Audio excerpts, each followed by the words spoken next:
During the final moments of the Siege of Terra, even as the Emperor of Mankind faced his wayward son Horus Lupercal aboard the Vengeful Spirit, the last remaining defenders of the throne make their desperate stand at the Eternity Gate. From the short story Fragments, All We Have Left by Dan Abnett, the GOAT, featured in the Era of Ruin compilation, and this one is everything we could ever want Warhammer to be. Is it revelatory like some of the other works in Era of Ruin? No. At least not that I picked up on. It was probably one of the most straightforward stories in the book, and I loved every minute of it. The story follows the Silent Sister Euphony Ire, the protege of Genetia Kroll herself. And yes, I was surprised, as for years I had thought her name to be Genetia Kroll, but the audiobook says Genetia, and she's gone off to fight her final battle. The Silent Sisters have just assisted the Imperium's defense by getting the Talisman of Seven Hammers to Vulcan in the throne room. Euphony knows that it is a desperate act, and the finality of it, and to it, are inevitable. For it is a moment so lacking in hope that they've already come to consider the Imperium lost, their own lives and future gone, as the inevitability of their own deaths is simply on the horizon. Just a matter of time. But time is weird now, and nearly non-existent, so it gives Euphony a space in which to reflect, even as the battle rages on, around her, and through her. She notes that the War Master has not only killed the future of the Imperium, but literally smashed time itself, and killed it as well. Euphony Ire is a blank, a pariah, just as all the Silent Sisters are, and she's extraordinarily powerful, the second to the Null Queen, Genetia Kroll herself, and her presence has always been an intolerable aberrance to those around her. But during this final stand, the last defenders before the throne room itself is breached by chaos forces, she finds herself in unfamiliar territory. For it's she that the ones fighting beside her turn to for advice, comfort, inspiration, and leadership. She fights beside Imperial Army, Mechanicus, and other disparate forces. No real battalions or companies, simply the stragglers who have survived the eradication of their forces, the leftovers, the holdouts, making the last desperate final stand. All of them have lost the capacity to feel fear, Euphony notes. They're being forced to confront all of their worst nightmares, and have been the entire time since the siege started. At this point, in the timelessness of the warp-infused throne world, the horrors of the warp have become the normal, the regular. Euphony goes deep and starts remembering old Terran history as they're fighting among stacks of books, parchments, histories in the library. She starts thinking about how stories are all they have, but nobody's going to survive to tell their story. She starts considering the traitor forces they are immediately facing, comprised of many Imperial Army units turned to chaos, demons, and the 12th Legion, the World Eaters. And she starts to think of them as ogres, goblins, dragons, and monsters from lore and legend, from the oldest times of humanity. She thinks about how they are all there because of those kind of stories. That throughout the millennia, the stories we have told have inspired us, and in desperate moments, people have turned to those ideas, if even subconsciously, and used the knowledge to endure. But she also knows that her own death, and the deaths of everyone around her, are inevitable. They sell their lives in their desperate last stand, fighting among stacks of books, behind improvised barriers, up and down stairwells, from room to room. They're assailed by the enemy near constantly, close quarters fighting that gets really gritty. And during those moments, Euphony knows the stories that she's thinking about, even as the bullets are flying and people are dying, aren't going to really do her any good. For she's in the worst nightmare story of all, and she wonders that if anyone were to live through it to tell it, even from the chaos side, which she doubts because she's privy to the Talisman of Seven Hammers and the knowledge that Lord Vulcan, the Salamander's Primarch, is ready to destroy Terra should the throne room get breached. What would they say? What would any remembrancer or sage, storyteller or poet have to say about their situation? For she read about heroes facing dragons and ogres, but she's facing far worse than that. Who would want to read about the grim darkness that she currently found herself in, she wonders. Who indeed? I love this sort of engagement between the story and the reader. It's pretty awesome. Again, Abnet is the goat. The battle gets so intense that there is a Khorne-devoted unit of traitor army that assaults her and her friends on the stairs, and they recoil at her blankness, something that she's used to, and it helps her gain fractions of a second that end up making a difference. A trick she uses more than once in this story. But her blankness was usually repulsive to everyone, but at that point the humans fighting beside her regarded her with the highest respect, treating her as an equal or better, something Euphony had never known. She considers her own and her order's lore, how they are regarded, and how she's never had a normal conversation with anyone. But now they're turning to her for inspiration, and she realizes that she's a beacon of something that she had thought was dead. Hope. And while hope for humanity's future might be dead, they all assumed it was, but hope that they might take down as many of the bastards betraying the throne as possible, that their lives and their deaths would mean something. They fought on. Euphony broke her sword in an enemy and ended up with an auto pistol, literally fighting in close quarters like pirates with blades and pistols. She runs out of ammo and finds herself scavenging a heavy stubber and ammo drum from a corpse beside her. And she opens up like Rambo, shooting up a rural Oregon police station in the middle of the night, just laying down the big hurt, tearing through enemies. She shoots a bunch down through a wall, emptying the ammo drum entirely. She thinks of Genetia Kroll, the woman who mentored her. Kroll went to defend the Saturnine Gate. She knew her time had come, and she went there without being asked, just out of her sense of duty. She said she'd return, but Euphony knew she was dead. Kroll would never have broken a promise to her, and since she did not return, Euphony knew she was dead. The Saturnine port and the gate had fallen, and everyone that was defending it was dead as far as Euphony knew.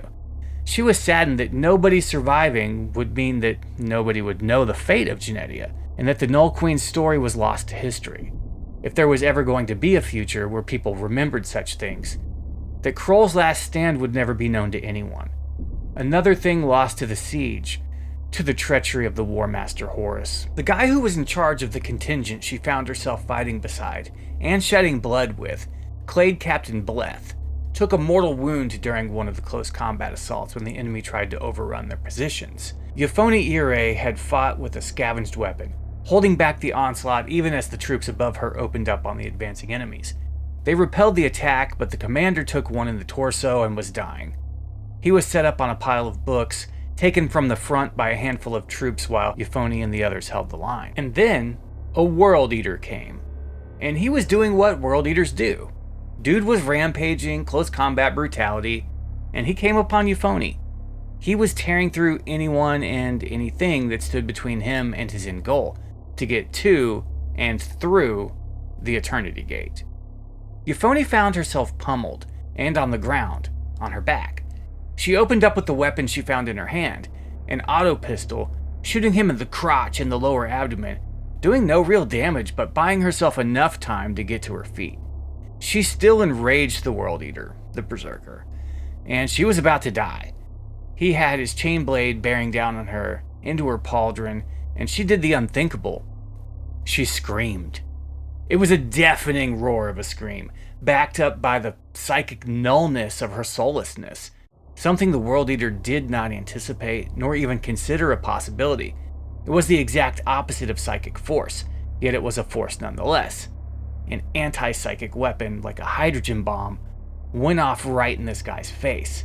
He was stunned, staggered, let go his grip, and grimaced. A lot of disgust and overwhelming confusion overcame his face. And Euphony, the Null who didn't consider herself a hero, who thought the only future for herself and humanity was death, stepped up and stabbed that World Eater through the neck. He knew what she was and what her order represented. He knew that she had never spoken, probably ever, in her life. He knew of her vow of silence, and the last thing he expected was to be frozen by her scream. Great gouts of blood spurted from his neck, and she took his head off with his own chainsword and held it aloft. The traitors recoiled in fear of her, and her terrible power.